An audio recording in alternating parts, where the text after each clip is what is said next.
Here's a quick video on how to replace the battery in your Passat key fob.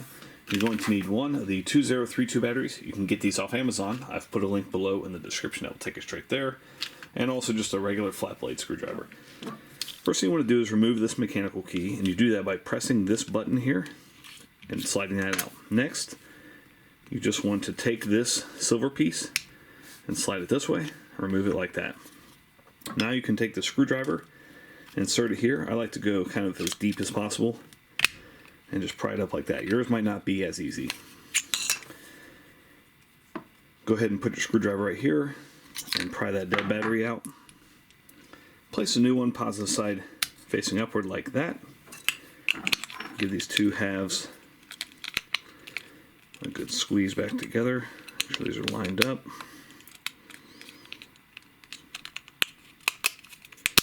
There we go, just like that.